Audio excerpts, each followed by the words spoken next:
Olá pessoal, tudo bem com vocês? Gilberto Júnior aqui do Reflexões Matemáticas. Sejam bem-vindos de volta a mais um vídeo aqui para o canal. O objetivo desse vídeo é mostrar uma resolução um pouco diferente da resolução usual que eventualmente você possa encontrar aí pela internet, tá? Ou até mesmo em livros didáticos. Trata-se do limite dessa função bem aqui quando x tende a menos infinito, tudo bem? Então vamos lá. Eu elenquei aqui para vocês algumas propriedades que é importante a gente saber para poder resolver esse limite. Então a gente sabe que esse símbolo denota infinito, né, onde residem números gigantescos, números muito grandes, tá? Qual é uma consequência disso daí?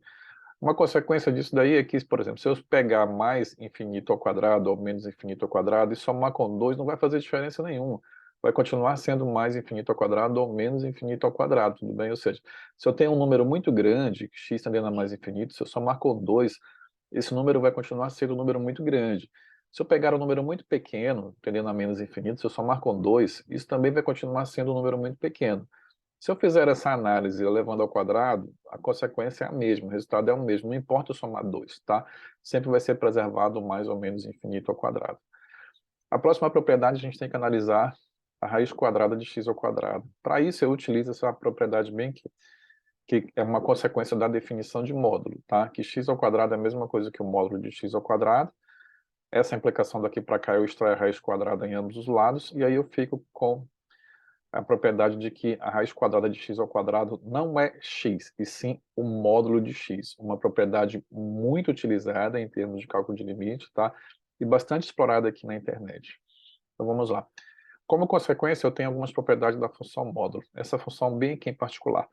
Se eu pegar o módulo de x dividido por x, e se eu pegar valores negativos, isso é menos x dividido por x, tá? E eu fico com menos 1.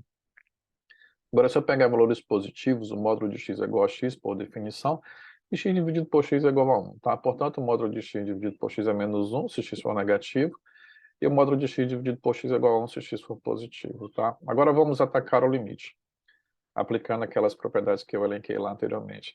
Então, se eu tenho a raiz quadrada de x ao quadrado mais 2, dividido por 3x menos 6, isso é a mesma coisa que a raiz quadrada de x ao quadrado, mas considerando que eu estou com o limite dessa função para x tendendo a menos infinito, tá? Se x tendesse a zero, a análise seria outra. Estou pegando aqui a análise quando x tende a menos infinito, no caso. Então não importa se eu somar 2, vai dar x ao quadrado. E aqui eu aplico a propriedade do módulo, né, de que a raiz quadrada de x ao quadrado não é x, e sim o módulo de x, tá? E eu não mexi no denominador. Daqui para cá, nessa implicação bem aqui, eu divido por x diferente de zero. Portanto, eu vou ter módulo de x dividido por x e 3x menos 6 dividido por x. E aqui eu simplesmente abri um pouquinho mais, né? Dividir por x aqui, então eu tenho 3 menos 6 sobre x. E agora eu aplico o limite.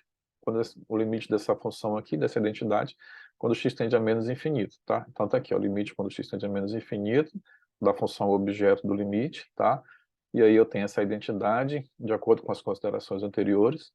O módulo de x dividido por x, como eu estou pegando o limite quando x tende a menos infinito, eu estou com x menor do que zero, tá? Daí que eu já posso substituir diretamente aqui por menos 1. E o limite disso tudo aqui, quando x tende a menos infinito, basta calcular o limite de menos 6 sobre x, quando x tende a menos infinito, tá? E esse limite aqui a gente sabe que é zero, né? Porque o x está no denominador. Então, se esse x é muito grande ou muito pequeno, esse limite vai para zero. Consequência de toda essa análise que eu fiz aqui, é que o limite dessa função, quando x tende a menos infinito, é 1/3, tudo bem? Então, se você gostou desse vídeo, chegou até aqui, deixe seu like, faça seus comentários, divulgue, isso é muito importante para o nosso engajamento, para o nosso crescimento aqui no canal. Tudo bem? Então, um grande abraço e até o próximo vídeo.